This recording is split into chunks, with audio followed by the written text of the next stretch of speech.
Nos sœurs africaines qui sont mariées et qui vivent ici aux États-Unis d'Amérique, alors je dis bien mariées, elles traversent des moments très difficiles. Euh, Ces moments-là, nous n'avons même pas l'idée, nous les hommes, surtout nous les hommes. Vous savez, elles travaillent, elles sont mariées, elles sont mères, elles sont ménagères, elles sont étudiantes, c'est pas facile. Salut à toutes et à tous, c'est Masumi Amia qui vient vers vous, avec vous et pour vous. Et nous allons explorer ces sujets qui fait mal, qui fait très mal. Au pays, en Afrique ou ailleurs, quand on vivait encore chez nous, vous savez, nos sœurs, une fois mariées, elles étaient toujours entourées de cette grande famille, cousins, cousines, neveux, nièces, tantes, oncles. Oui, elles étaient bien entourées. Quand elle a besoin de l'aide, pendant qu'elle avait sa grossesse, tout le monde était là. Tantes, cousins, cousines, oncles étaient là. Quand elle accouche, là je parle au pays, quand elle accouchait, tout le monde aussi était là, prenait soin de l'enfant. Voilà, le nourrissait, lui donnait du lait, tout le monde était là. Mais ici, celles qui vivent ici avec nous, les Africaines mariées qui vivent ici, elles traversent des moments très difficiles. Elles endurent.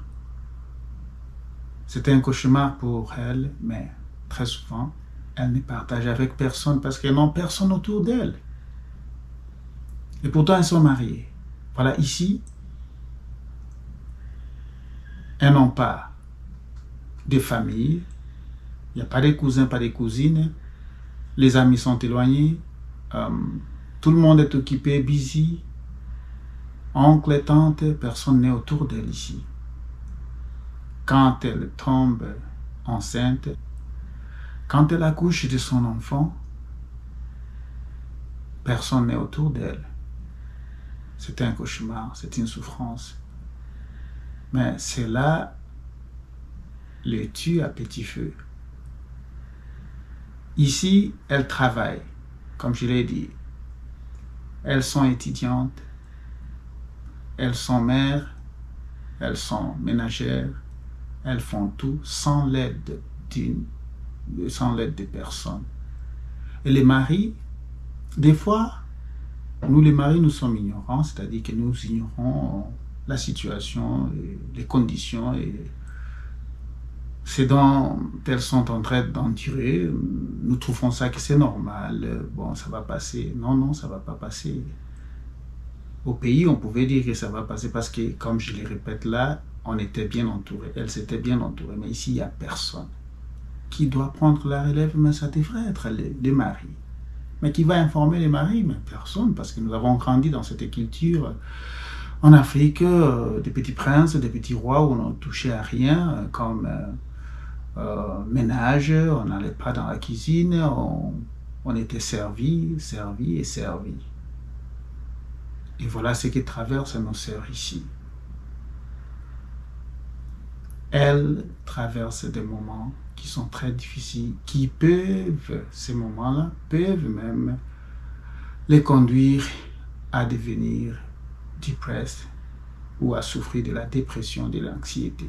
Et la dépression, c'est une condition mentale qui ravage et qui tue même. Et là, je vais lancer un appel à nos frères, chers époux, prenez soin de vos femmes et nos sœurs, nos amis, nos compagnes. Elles n'ont personne ici avec elles. La famille n'est pas ici. La communauté, elle est éloignée de nous ici, parce que tout le monde est occupé. On travaille 2 boulots, 3 boulots, on va à l'école et en même temps on travaille, et en même temps à la maison on doit prendre soin de sa maison. Il n'y a personne, il n'y a que toi les maris. Pense à ceci. Nos sœurs souffrent. Et imagine que maintenant là que tu es au courant de la situation, tu es bien informé, tu te dis, bon, non, c'est son devoir, elle doit l'assumer. Mais les jours où elle ne sera pas là, parce que la souffrance l'a rongée et elle n'en peut plus, mais tout reviendra sur toi. Eh bien non, ne souhaitons pas qu'on arrive à ce point-là. Partagez cette vidéo parce que c'est une bonne nouvelle, bien que c'est très triste et que nous ne sommes pas informés, nous les hommes. Maintenant que nous sommes informés, partageons et prenons bien soin de nos femmes, nos sœurs, nos mères. Nous n'avons qu'elles qui nous comprennent mieux. Et tu ne veux pas perdre celle qui te comprend, celle qui t'accompagne, celle qui prend soin de toi, mieux que personne. Donc voilà ce qui traverse nos sœurs ici. Celles qui sont mariées, qui ont des enfants, elles n'ont personne autour d'elles. Il n'y a que leur mari. Cher époux, merci, parce que vous ne resterez pas insensible. Vous réagirez pour un peu sortir nos femmes et nos sœurs de là. Aidez-les, assistez-les. Elles n'ont personne, elles n'ont que nous. Merci, n'oubliez pas de partager, d'aimer. Et surtout à ceux qui ne sont pas d'accord avec moi, allez-y dans la boîte aux lettres qui est la section des comments. Opposez-vous, mais d'une manière constructive, afin que nous soyons toujours forts. Merci et à plus.